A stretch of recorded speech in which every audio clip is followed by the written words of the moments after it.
الاخلاص نام۔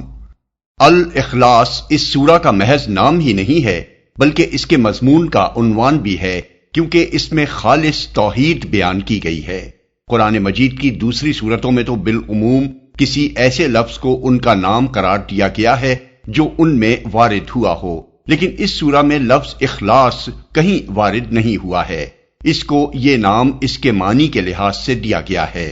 جو شخص بھی اس کو سمجھ کر اس کی تعلیم پر ایمان لے آئے گا وہ شرک سے خلاصی پا جائے گا۔ زمانہ نزول، اس کے مکی اور مدنی ہونے میں اختلاف ہے، اور یہ اختلاف ان روایات کی بنا پر ہے جو اس کے سبب نزول کے بارے میں منقول ہوئی ہیں۔ ذیل میں ہم ان کو سلسلہ وار درج کرتے ہیں۔ ایک، حضرت عبداللہ بن مسعود رضی اللہ عنہ کی روایت ہے کہ قریش کے لوگوں نے رسول اللہ صلی اللہ علیہ وسلم سے کہا کہ اپنے رب کا نسب ہمیں بتائیے۔ اس پر یہ سورت نازل ہوئی۔ طبرانی۔ اہل عرب کا یہ قاعدہ تھا کہ جب وہ کسی اجنبی شخص سے تعارف حاصل کرنا چاہتے تھے تو کہتے تھے کہ انسبہ لنا، اس کا نسب ہمیں بتاؤ، کیونکہ ان کے ہاں تعارف میں سب سے پہلی چیز جو دریافت طلب ہوتی تھی وہ یہ تھی کہ اس کا نسب کیا ہے اور وہ کس قبیلے سے تعلق رکھتا ہے۔ اسی لیے انہوں نے جب رسول اللہ صلی اللہ علیہ وسلم سے یہ پوچھنا چاہا کہ آپ کا رب کون ہے اور کیسا ہے تو انہوں نے کہا کہ انسب لنا ربک، اپنے رب کا نسب ہمیں بتائیے۔ دو، ابو العالیہ نے حضرت ابی بن کعب رضی اللہ عنہ کے حوالے سے بیان کیا ہے کہ مشرکین نے رسول اللہ صلی اللہ علیہ وسلم سے کہا کہ اپنے رب کا نسب ہمیں بتائیے۔ اس پر اللہ تعالیٰ نے یہ سورہ نازل فرمائی۔ مسند احمد، ابن ابی حاتم، ابن جریر، ترمذی، بخاری فی التاریخ، ابن المنذر، حاکم، بیہقی۔ ترمذی نے اسی مضمون کی ایک روایت ابو العالیہ سے نقل کی ہے جس میں حضرت ابی بن کعب رضی اللہ عنہ کا حوالہ نہیں ہے اور اسے صحیح تر کہا ہے۔ تین، حضرت جابر بن عبداللہ رضی اللہ عنہ کا بیان ہے کہ ایک اعرابی نے، اور بعض روایات میں ہے کہ لوگوں نے، نبی صلی اللہ علیہ وسلم سے کہا کہ اپنے رب کا نسب ہمیں بتائیے۔ اس پر اللہ تعالیٰ نے یہ سورت نازل فرمائی۔ ابو یعلا، ابن جریر، ابن منذر، طبرانی فی الاوسط، بیہقی، ابو نعیم فی الحلیہ۔ چار، اکرمہ نے ابن عباس رضی اللہ عنہ سے روایت کی ہے کہ یہودیوں کا ایک گروہ رسول اللہ صلی اللہ علیہ وسلم کی خدمت میں حاضر ہوا جس میں کعب بن اشرف اور حیہ بن اخطب وغیرہ شامل تھے۔ انہوں نے کہا کہ اے محمد صلی اللہ علیہ وسلم، ہمیں بتائیے کہ آپ کا وہ رب کیسا ہے جس نے آپ کو بھیجا ہے۔ اس پر اللہ تعالیٰ نے یہ سورت نازل فرمائی۔ ابن ابی حاتم، ابن عدی، بیہقی فی الاسماء والصفات۔ ان کے علاوہ مزید چند روایات ابن تیمیہ نے اپنی تفسیر سورہ اخلاص میں نقل کی ہیں جو یہ ہیں۔ پانچ، حضرت انس کا بیان ہے کہ خیبر کے کچھ یہودی رسول اللہ صلی اللہ علیہ وسلم کی خدمت میں حاضر ہوئے اور انہوں نے کہا، اے ابو القاسم، اللہ نے ملائکہ کو نور حجاب سے، آدم کو مٹی کے سڑے ہوئے گارے سے، ابلیس کو آگ کے شعلے سے، آسمان کو دھوئیں سے اور زمین کو پانی کے جھاگ سے بنایا۔ اب ہمیں اپنے رب کے متعلق بتائیے کہ وہ کس چیز سے بنا ہے۔ رسول اللہ صلی اللہ علیہ وسلم نے اس بات کا کوئی جواب نہ دیا۔ پھر جبرائیل علیہ السلام آئے اور انہوں نے کہا، اے محمد، ان سے کہیے، هو اللہ احد۔ 6، عامر بن الطفیل نے حضور صلی اللہ علیہ وسلم سے کہا، اے محمد صلی اللہ علیہ وسلم، آپ کس چیز کی طرف ہمیں بلاتے ہیں؟ آپ نے فرمایا، اللہ کی طرف۔ عامر نے کہا، اچھا تو اس کی کیفیت مجھے بتائیے، وہ سونے سے بنا ہوا ہے یا چاندی سے یا لوہے سے؟ اس پر یہ سورت نازل ہوئی۔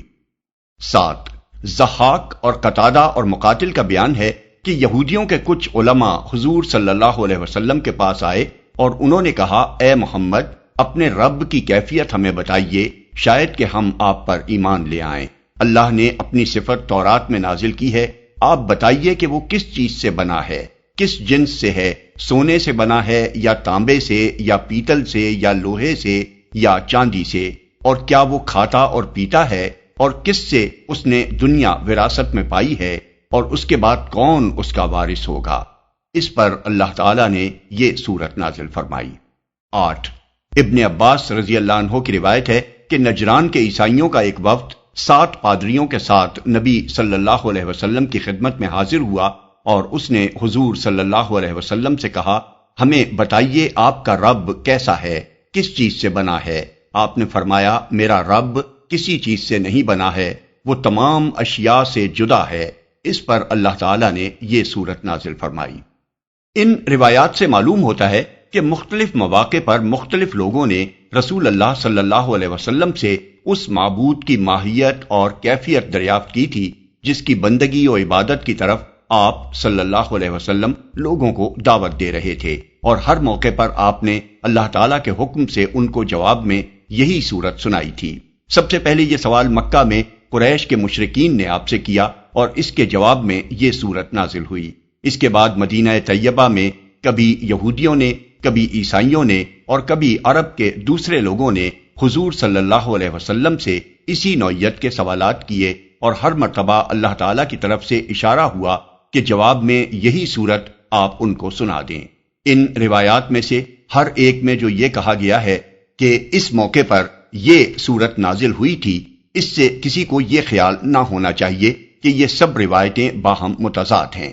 اصل بات یہ ہے کہ کسی مسئلے کے بارے میں اگر پہلے سے کوئی آیت یا سورت نازل شدہ موجود ہوتی تھی تو بعد میں جب کبھی حضور صلی اللہ علیہ وسلم کے سامنے وہی مسئلہ پیش کیا جاتا، اللہ تعالیٰ کی طرف سے ہدایت آ جاتی تھی کہ اس کا جواب فلاں آیت یا سورت میں ہے، یا اس کے جواب میں وہ آیت یا سورت لوگوں کو پڑھ کر سنا دی جائے۔ احادیث کے راوی اس چیز کو یوں بیان کرتے ہیں کہ جب فلاں معاملہ پیش آیا یا فلاں سوال کیا گیا تو یہ آیت یا سورت نازل ہوئی۔ اس کو تکرار نزول سے بھی تعبیر کیا جاتا ہے، یعنی ایک آیت یا سورت کا کئی مرتبہ نازل ہونا۔ بس صحیح بات یہ ہے کہ یہ سورت دراصل مکی ہے، بلکہ اس کے مضمون پر غور کرنے سے محسوس ہوتا ہے کہ یہ مکہ کے بھی ابتدائی دور میں نازل ہوئی ہے، جب اللہ تعالیٰ کی ذات و صفات کے بیان میں قرآن کی مفصل آیات ابھی نازل نہیں ہوئی تھیں، اور رسول اللہ صلی اللہ علیہ وسلم کی دعوت اللہ کو سن کر لوگ یہ معلوم کرنا چاہتے تھے کہ آخر آپ کا وہ رب ہے کیسا جس کی بندگی و عبادت کی طرف آپ لوگوں کو بلا رہے ہیں۔ اس کے بالکل ابتدائی دور کی نازل شدہ سورت ہونے کا ایک ثبوت یہ بھی ہے کہ مکہ میں جب حضرت بلال کا آقا امیہ بن خلف ان کو دھوپ میں تپتی ہوئی ریت پر لٹا کر ایک بڑا سا پتھر ان کی چھاتی پر رکھ دیتا تھا تو وہ احدن احدن پکارتے تھے۔ یہ لفظ احد اسی سورہ سے ماخوذ تھا۔ موضوع اور مضمون۔ شان نزول کے بارے میں جو روایات اوپر درج کی گئی ہیں ان پر ایک نگاہ ڈالنے سے معلوم ہو جاتا ہے کہ جب رسول اللہ صلی اللہ علیہ وسلم توحید کی دعوت لے کر اٹھے تھے اس وقت دنیا کے مذہبی تصورات کیا تھے۔ بت پرست مشرکین ان خداؤں کو پوج رہے تھے جو لکڑی، پتھر، سونے، چاندی وغیرہ مختلف چیزوں کے بنے ہوئے تھے، شکل، صورت اور جسم رکھتے تھے۔ دیویوں اور دیوتاؤں کی باقاعدہ نسل چلتی تھی، کوئی دیوی بے شوہر نہ تھی اور کوئی دیوتا بے زوجہ نہ تھا۔ ان کو کھانے پینے کی ضرورت بھی لاحق ہوتی تھی اور ان کے پرستار ان کے لیے اس کا انتظام کرتے تھے۔ مشرکین کی ایک بڑی تعداد اس بات کی قائل تھی کہ خدا انسانی شکل میں ظہور کرتا ہے اور کچھ لوگ اس کے اوتار ہوتے ہیں۔ عیسائی اگرچہ ایک خدا کو ماننے کے مدعی تھے مگر ان کا خدا بھی کم از کم ایک بیٹا تو رکھتا ہی تھا، اور باپ بیٹے کے ساتھ خدائی میں روح القدس کو بھی حصے دار ہونے کا شرف حاصل تھا۔ حتیٰ کہ خدا کی ماں بھی ہوتی تھی اور اس کی ساس بھی۔ یہودی بھی ایک خدا کو ماننے کا دعویٰ کرتے تھے مگر ان کا خدا بھی مادیت اور جسمانیت اور دوسری انسانی صفات سے خالی نہ تھا۔ وہ ٹہلتا تھا، انسانی شکل میں نمودار ہوتا تھا، اپنے کسی بندے سے کشتی بھی لڑ لیتا تھا اور ایک عدد بیٹے یعنی عزیر کا باپ بھی تھا۔ ان مذہبی گروہوں کے علاوہ مجوسی آتش پرست تھے اور سابعی ستارہ پرست۔ اس حالت میں جب اللہ وحدہ لا شریک کو ماننے کی دعوت لوگوں کو دی گئی تو ان کے ذہن میں یہ سوالات پیدا ہونا ایک لازمی امر تھا کہ وہ رب ہے کس قسم کا جسے تمام ارباب اور معبودوں کو چھوڑ کر تنہا ایک ہی رب اور معبود تسلیم کرنے کی دعوت دی جا رہی ہے۔ قرآن مجید کا یہ اعزاز ہے کہ اس نے ان سوالات کا جواب چند الفاظ میں دے کر اللہ کی ہستی کا ایسا واضح تصور پیش کر دیا جو تمام مشرکانہ تصورات کا قلع قما کر دیتا ہے، اور اس کی ذات کے ساتھ مخلوقات کی صفات میں سے کسی صفت کی آلودگی کے لیے کوئی گنجائش باقی نہیں رہنے دیتا۔ فضیلت اور اہمیت۔ یہی وجہ ہے کہ رسول اللہ صلی اللہ علیہ وسلم کی نگاہ میں اس سورت کی بڑی عظمت تھی اور آپ مختلف طریقوں سے مسلمانوں کو اس کی اہمیت محسوس کراتے تھے تاکہ وہ کثرت سے اس کو پڑھیں اور عوام الناس میں اسے پھیلائیں، کیونکہ یہ اسلام کے اولین بنیادی عقیدے یعنی توحید کو 4 ایسے مختصر فقروں میں بیان کر دیتی ہے جو فوراً انسان کے ذہن نشین ہو جاتے ہیں اور آسانی سے زبانوں پر چڑھ جاتے ہیں۔ احادیث میں کثرت سے یہ روایات بیان ہوئی ہیں کہ حضور صلی اللہ علیہ وسلم نے مختلف موقعوں پر مختلف طریقوں سے لوگوں کو بتایا کہ یہ سورت 1/3 قرآن کے برابر ہے۔ بخاری، مسلم، ابو داؤد، نسائی، ترمذی، ابن ماجہ، مسند احمد، طبرانی وغیرہ میں اس مضمون کی متعدد احادیث ابو سعید خدری، ابو ہریرہ، ابو ایوب انصاری، ابو الدرداء، معاذ بن جبل، جابر بن عبداللہ، ابی بن کعب، ام کلثوم بنت عقبہ بن ابی معیط، ابن عمر، ابن مسعود، قتادہ بن نعمان، انس بن مالک اور ابو مسعود رضی اللہ تعالی عنہم اجمعین سے منقول ہوئی ہیں۔ مفسرین نے حضور صلی اللہ علیہ وسلم کے اس ارشاد کی بہت سی توجیحات بیان کی ہیں، مگر ہمارے نزدیک سیدھی اور صاف بات یہ ہے کہ قرآن مجید جس دین کو پیش کرتا ہے اس کی بنیاد 3 عقیدے ہیں، ایک توحید، دوسرے رسالت، تیسرے آخرت۔ یہ سورت چونکہ خالص توحید کو بیان کرتی ہے، اس لیے رسول اللہ صلی اللہ علیہ وسلم نے اس کو 1/3 قرآن کے برابر قرار دیا۔ حضرت عائشہ رضی اللہ عنہا کی یہ روایت بخاری و مسلم اور بعض دوسری کتب حدیث میں نقل ہوئی ہے کہ رسول اللہ صلی اللہ علیہ وسلم نے ایک صاحب کو ایک مہم پر سردار بنا کر بھیجا، اور اس پورے سفر کے دوران میں ان کا مستقل طریقہ یہ رہا کہ ہر نماز میں وہ قل هو اللہ احد پر قرأت ختم کرتے تھے۔ واپسی پر ان کے ساتھیوں نے حضور صلی اللہ علیہ وسلم سے اس کا ذکر کیا۔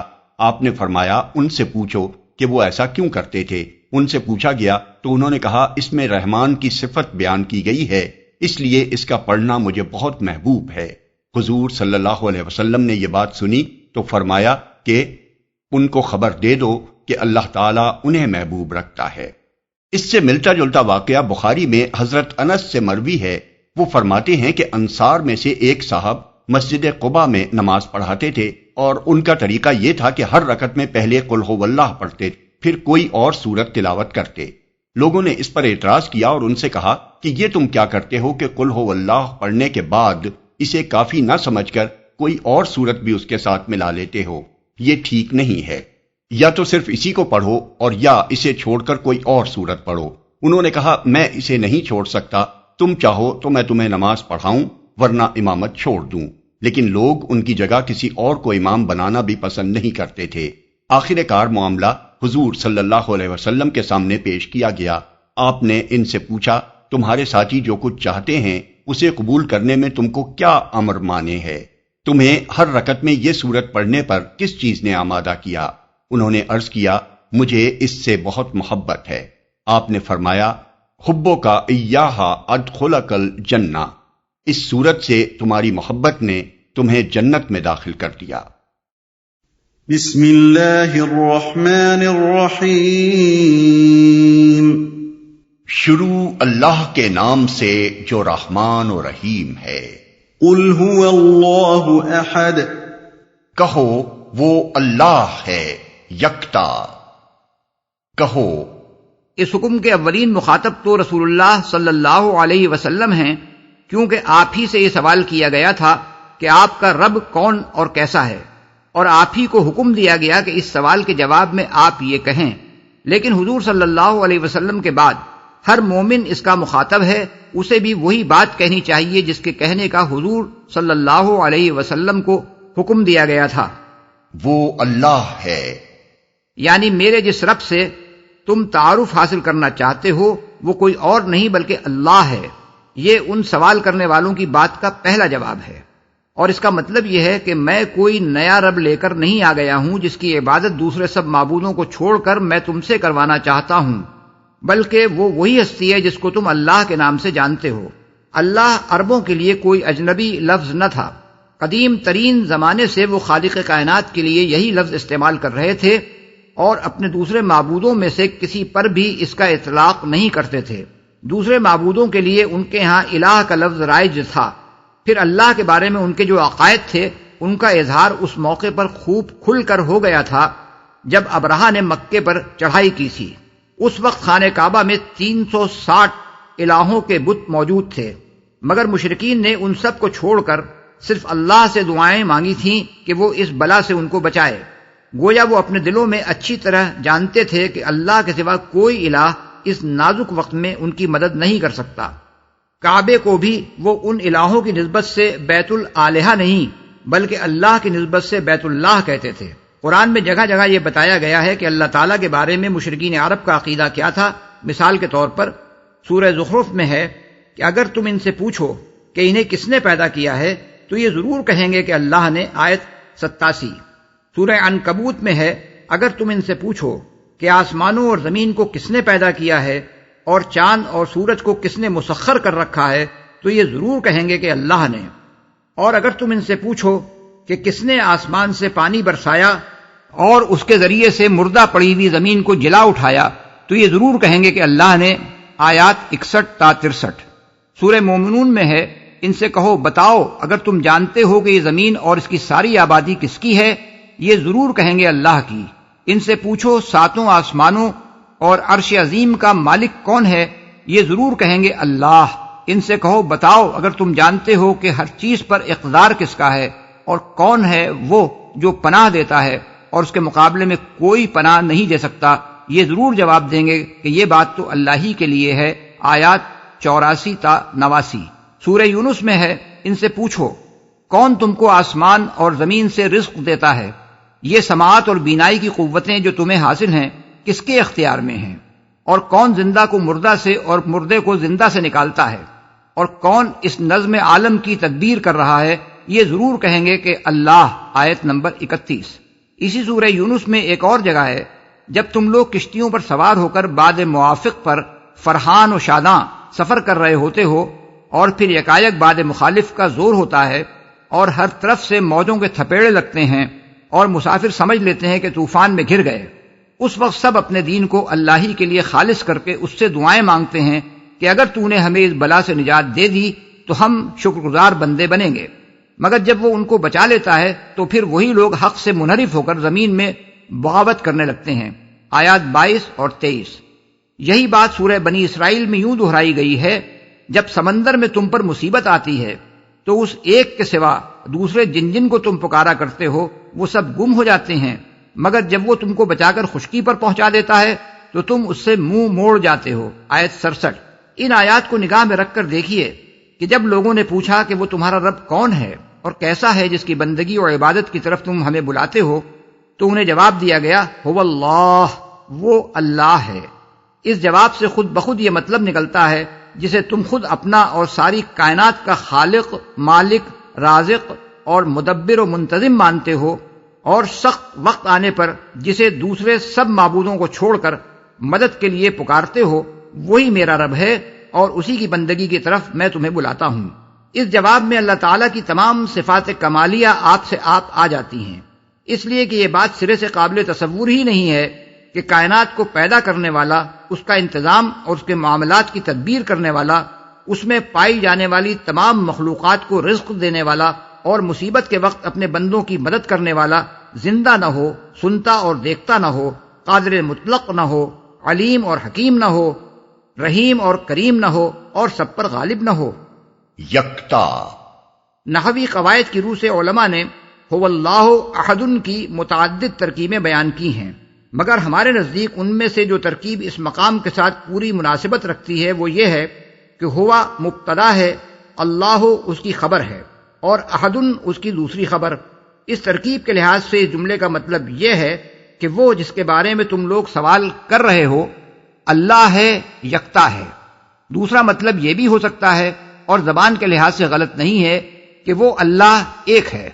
یہاں سب سے پہلے یہ بات سمجھ لینی چاہیے کہ اس جملے میں اللہ تعالیٰ کے لیے لفظ احد جس طرح استعمال کیا گیا ہے وہ عربی زبان میں اس لفظ کا غیر معمولی استعمال ہے۔ معمولاً یہ لفظ یا تو مضاف یا مضاف الیہ کے طور پر استعمال ہوتا ہے، جیسے یوم الاحد، ہفتے کا پہلا دن، اور فابعثوا احدکم، یعنی اپنے کسی آدمی کو بھیجو، یا نفی عام کے لیے استعمال ہوتا ہے، جیسے ما جاءنی احد، میرے پاس کوئی نہیں آیا۔ یا عمومیت کا پہلو لیے ہوئے سوالیہ فقرے میں بولا جاتا ہے، جیسے حل عندک احد، یعنی کیا تمہارے پاس کوئی ہے، یا اسی عمومیت کے پہلو سے چرتیا جملے میں بولا جاتا ہے، جیسے ان جاءک احد، یعنی اگر تمہارے پاس کوئی آئے، یا گنتی میں بولا جاتا ہے جیسے احد اثنان احد عشر، 1 2 11۔ ان استعمالات کے سوا نزول قرآن سے پہلے کی عربی زبان میں اس امر کی کوئی نظیر نہیں ملتی کہ محض لفظ احد وصف کے طور پر کسی شخص یا چیز کے لیے بولا گیا ہو، اور نزول قرآن کے بعد یہ لفظ صرف اللہ تعالیٰ کی ذات کے لیے استعمال کیا گیا ہے، دوسرے کسی کے لیے کبھی استعمال نہیں کیا گیا۔ اس غیر معمولی طرز بیان سے خود بخود یہ ظاہر ہوتا ہے کہ یکتا و یگانہ ہونا اللہ کی خاص صفت ہے، موجودات میں سے کوئی دوسرا اس صفت سے متصف نہیں ہے، وہ ایک ہے، کوئی اس کا ثانی نہیں۔ پھر جو سوالات مشرکین اور اہل کتاب نے رسول اللہ صلی اللہ علیہ وسلم سے آپ کے رب کے بارے میں کیے تھے، ان کو نگاہ میں رکھتے ہوئے دیکھیے کہ هو اللہ کہنے کے بعد احدن کہہ کر ان کا جواب کس طرح دیا گیا ہے۔ اولاً اس کے معنی یہ ہیں کہ وہی اکیلا رب ہے، کسی دوسرے کا ربوبیت میں کوئی حصہ نہیں ہے، اور چونکہ الہ یعنی معبود وہی ہو سکتا ہے جو رب مالک و پروردگار ہو، اس لیے الوہیت میں بھی کوئی اس کا شریک نہیں۔ ثانیاً اس کے معنی یہ بھی ہیں کہ وہی تنہا کائنات کا خالق ہے، تخلیق کے اس کام میں کوئی اور اس کا شریک نہیں ہے، وہی اکیلا مالک الملک ہے، نظام عالم کا مدبر و منتظم ہے، اپنی مخلوقات کا رزق رساں ہے، اور آڑے وقت میں مدد کرنے والا فریاد رس ہے۔ خدائی کے ان کاموں میں جن کو تم خود مانتے ہو کہ یہ اللہ کے کام ہیں، کسی دوسرے کا قطعاً کوئی حصہ نہیں ہے۔ ثالثاً چونکہ انہوں نے یہ بھی پوچھا تھا کہ وہ کس چیز سے بنا ہے، اس کا نسب کیا ہے، وہ کس جنس سے ہے، کس سے اس نے دنیا کی میراث پائی ہے، اور اس کے بعد کون اس کا وارث ہوگا، اس لیے ان کے ان سارے سوالات کا جواب بھی اللہ تعالیٰ کے لیے صرف ایک لفظ احد بول کر دے دیا گیا ہے۔ اس کے معنی یہ ہیں کہ نمبر 1 وہی ایک خدا ہمیشہ سے ہے اور ہمیشہ رہے گا، نہ اس سے پہلے کوئی خدا تھا نہ اس کے بعد کوئی خدا ہوگا۔ نمبر 2 خداؤں کی کوئی جنس نہیں ہے جس کا وہ فرد ہو، بلکہ وہ اکیلا خدا ہے اور کوئی اس کا ہم جنس نہیں۔ نمبر 3 اس کی ذات محض واحد نہیں بلکہ احد ہے، جس میں کسی حیثیت سے بھی کثرت کا کوئی شائبہ نہیں ہے، وہ اجزاء سے مرکب وجود نہیں ہے جو قابل تجزیہ و تقسیم ہو، جو کوئی شکل و صورت رکھتا ہو، جو کسی جگہ میں رہتا ہو یا کوئی چیز اس کے اندر جگہ پاتی ہو، جس کا کوئی رنگ ہو، جس کے کچھ اعضاء ہوں، جس کی کوئی سمت اور جہت ہو، اور جس کے اندر کسی قسم کا تغیر و تبدل ہوتا ہو۔ تمام اقسام کی کثرتوں سے بالکل پاک اور منزہ وہ ایک ہی ذات ہے جو ہر لحاظ سے احد ہے۔ اس مقام پر یہ بات اچھی طرح سمجھ لینی چاہیے کہ عربی زبان میں واحد کا لفظ بالکل اسی طرح استعمال ہوتا ہے جس طرح ہم اردو میں ایک کا لفظ استعمال کرتے ہیں۔ بڑی سے بڑی کثرتوں پر مشتمل کسی مجموعے کو بھی اس کی مجموعی حیثیت کے لحاظ سے واحد یا ایک کہا جاتا ہے، جیسے ایک آدمی، ایک قوم، ایک ملک، ایک دنیا، حتیٰ کہ ایک کائنات۔ اور کسی مجموعے کے ہر جز کو الگ الگ بھی ایک ہی کہا جاتا ہے، لیکن احد کا لفظ اللہ تعالیٰ کے سوا کسی کے لیے استعمال نہیں کیا جاتا۔ اسی لیے قرآن مجید میں جہاں بھی اللہ تعالیٰ کے لیے واحد کا لفظ استعمال ہوا ہے، وہاں الہ واحد، ایک ہی معبود، یا اللہ الواحد القہار، اکیلا اللہ جو سب کو مغلوب کر کے رکھنے والا ہے، کہا گیا ہے۔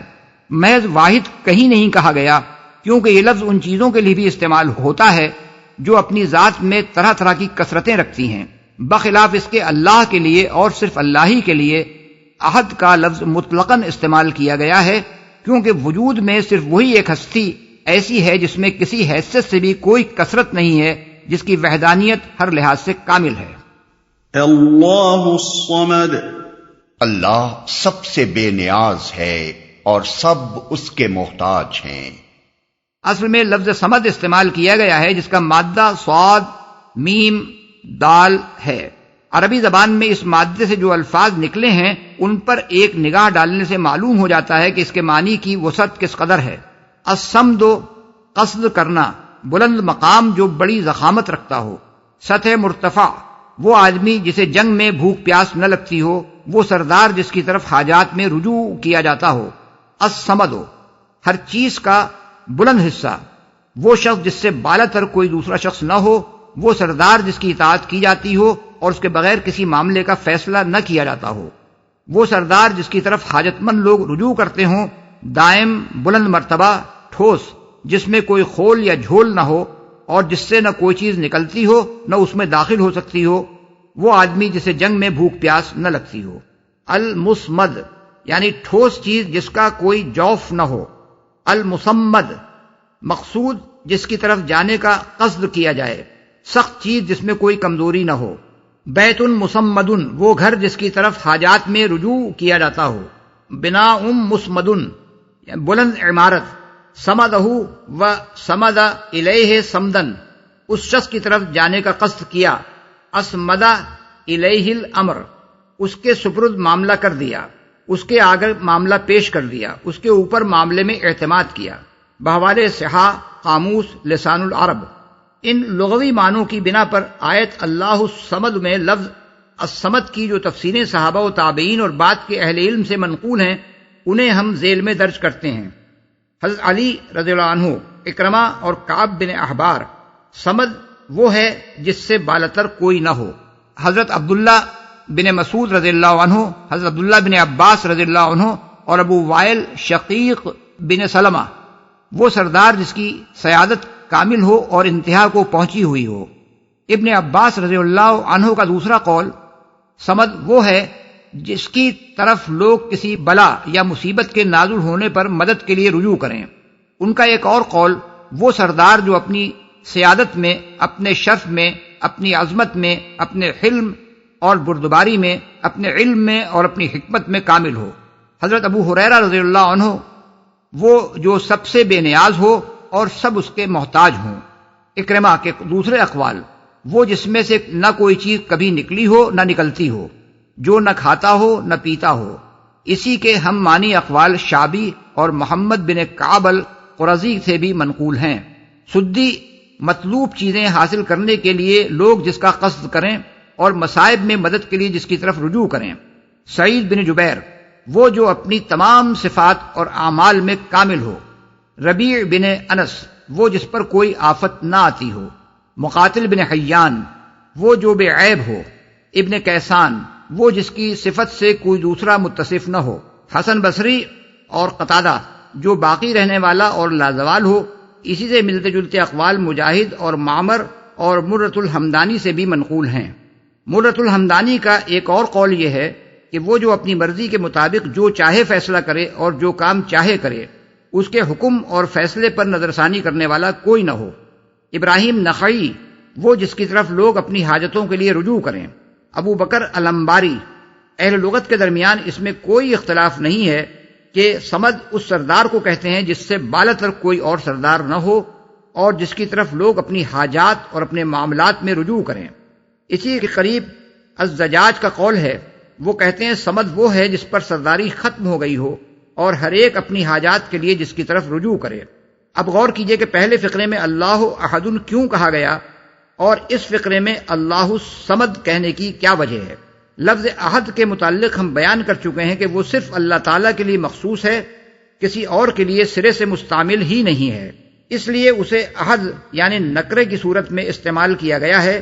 لیکن صمد کا لفظ چونکہ مخلوقات کے لیے بھی استعمال ہوتا ہے، اس لیے اللہ صمدن کہنے کے بجائے اللہ الصمد کہا گیا، جس کے معنی یہ ہیں کہ اصلی اور حقیقی صمد اللہ تعالیٰ ہی ہے۔ مخلوق اگر کسی حیثیت سے صمد ہو بھی تو کسی دوسری حیثیت سے وہ صمد نہیں ہے، کیونکہ وہ فانی ہے، لازوال نہیں ہے، قابل تجزیہ و تقسیم ہے، مرکب ہے، کسی وقت اس کے اجزاء بکھر سکتے ہیں۔ بعض مخلوقات اس کی محتاج ہیں تو بعض کا وہ خود محتاج ہے۔ اس کی سیادت اضافی ہے نہ کہ مطلق، کسی کے مقابلے میں وہ برتر ہے تو اس کے مقابلے میں کوئی اور برتر ہے۔ بعض مخلوقات کی بعض حاجات کو وہ پورا کر سکتا ہے، مگر سب کی تمام حاجات کو پورا کرنا کسی مخلوق کے بس میں نہیں ہے۔ بخلاف اس کے اللہ تعالیٰ کی صمدیت ہر حیثیت سے کامل ہے۔ ساری دنیا اس کی محتاج ہے اور وہ کسی کا محتاج نہیں۔ دنیا کی ہر چیز اپنے وجود و بقا اور اپنی حاجات و ضروریات کے لیے شعوری طور پر یا غیر شعوری طور پر اسی کی طرف رجوع کرتی ہے، اور سب کی تمام حاجات پوری کرنے والا وہی ہے۔ وہ غیر فانی اور لازوال ہے، رزق دیتا ہے، لیتا نہیں ہے، مفرد ہے، مرکب نہیں ہے کہ قابل تجزیہ و تقسیم ہو، ساری کائنات پر اس کی سیادت قائم ہے اور وہ سب سے برتر ہے، اس لیے وہ محض صمد نہیں بلکہ الصمد ہے، یعنی ایک ہی ایسی ہستی جو حقیقت میں صمدیت سے بتمام و کمال متصف ہے۔ پھر چونکہ وہ الصمد ہے اس لیے لازم آتا ہے کہ وہ یکتا اور یگانہ ہو، کیونکہ ایسی ہستی ایک ہی ہو سکتی ہے جو کسی کی حاجت مند نہ ہو اور سب جس کے محتاج ہوں۔ دو یا زائد ہستیاں سب سے بے نیاز اور سب کی حاجت روا نہیں ہو سکتی۔ نیز اس کے الصمد ہونے سے یہ بھی لازم آتا ہے کہ وہی ایک معبود ہو، کیونکہ انسان عبادت اسی کی کرتا ہے جس کا وہ محتاج ہو، اور اس سے یہ بھی لازم آتا ہے کہ اس کے سوا کوئی معبود نہ ہو، کیونکہ جو حاجت روائی کی طاقت اور اختیارات ہی نہ رکھتا ہو اس کی بندگی اور عبادت کوئی ہوش مند آدمی نہیں کر سکتا۔ لم يلد ولم يولد ولم يكن له كفوا احد، نہ اس کی کوئی اولاد ہے اور نہ وہ کسی کی اولاد، اور کوئی اس کا ہمسر نہیں ہے، نہ وہ کسی کی اولاد۔ مشرکین نے ہر زمانے میں خدائی کا یہ تصور اختیار کیا ہے کہ انسانوں کی طرح خداؤں کی بھی کوئی جنس ہے جس کے بہت سے افراد ہیں اور ان میں شادی بیاہ اور توالد و تناسل کا سلسلہ چلتا ہے۔ اس جاہلانہ تصور سے انہوں نے اللہ رب العالمین کو بھی پاک اور بالاتر نہیں سمجھا اور اس کے لیے بھی اولاد تجویز کی۔ چنانچہ اہل عرب کا یہ عقیدہ قرآن مجید میں بیان کیا گیا ہے کہ وہ فرشتوں کو اللہ تعالیٰ کی بیٹیاں قرار دیتے تھے۔ انبیاء علیہم السلام کی امتیں بھی اس جہالت سے محفوظ نہ رہ سکیں۔ ان کے ہاں بھی کسی بزرگ انسان کو اللہ تعالیٰ کا بیٹا قرار دینے کا عقیدہ پیدا ہو گیا۔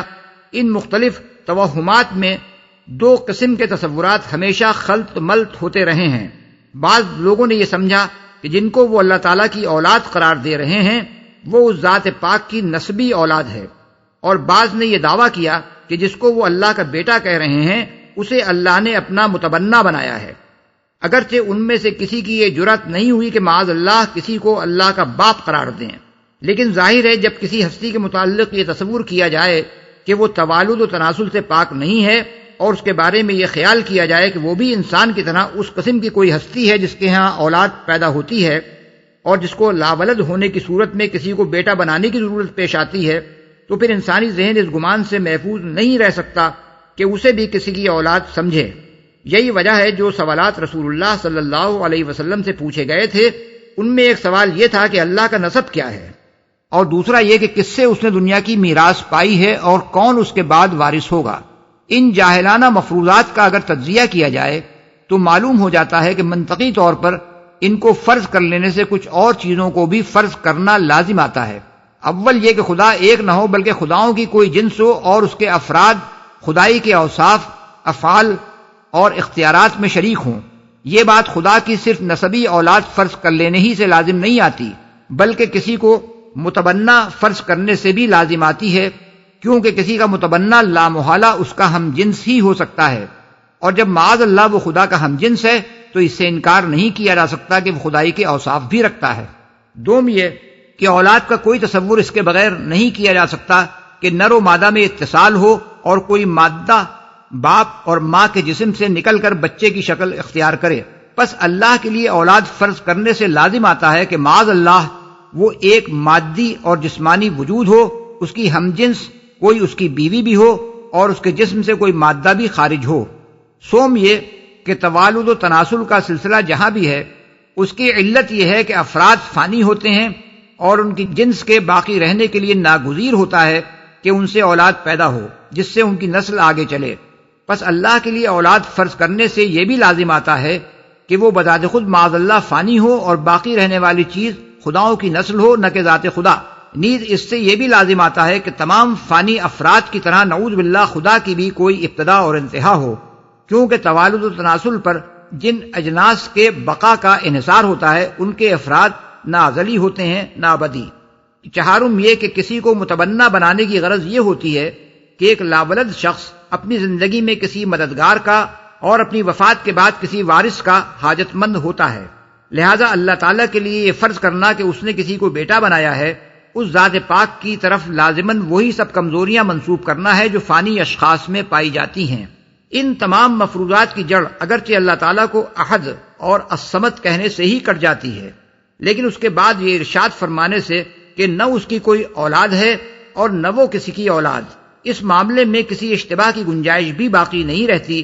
پھر چونکہ ذات باری کے حق میں یہ تصورات شرک کے اہم ترین اسباب میں سے ہیں، اس لیے اللہ تعالیٰ نے صرف سورہ اخلاص ہی میں ان کی صاف صاف اور قطعی اور حتمی تردید کرنے پر اکتفا نہیں فرمایا، بلکہ جگہ جگہ اس مضمون کو مختلف طریقوں سے بیان کیا ہے تاکہ لوگ حقیقت کو پوری طرح سمجھ لیں.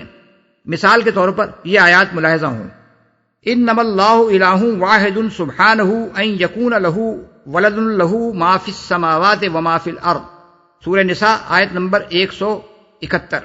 یعنی اللہ تو بس ایک ہی خدا ہے، وہ پاک ہے اس سے کہ کوئی اس کا بیٹا ہو. جو کچھ آسمانوں میں ہے اور جو کچھ زمین میں ہے سب اس کی ملک ہے. الا انہم من افکہم لیقولون ولد اللہ وانہم لکاذبون، یعنی خوب سن رکھو، یہ لوگ دراصل اپنی من گھڑت سے یہ بات کہتے ہیں کہ اللہ اولاد رکھتا ہے، فی الواقع یہ قطعی جھوٹے ہیں. سورہ صافات آیت نمبر 151 اور 152. وَجَعَلُوا بَيْنَهُ وَبَيْنَ الْجِنَّةِ نَسَبًا وَلَقَدْ عَلِمَتِ الْجِنَّةُ إِنَّهُمْ لَمُحْضَرُونَ، سورہ صافات آیت نمبر 158. یعنی انہوں نے اللہ اور فرشتوں کے درمیان نسب کا رشتہ بنا رکھا ہے، حالانکہ فرشتے خوب جانتے ہیں کہ یہ لوگ مجرموں کی حیثیت سے پیش کیے جانے والے ہیں.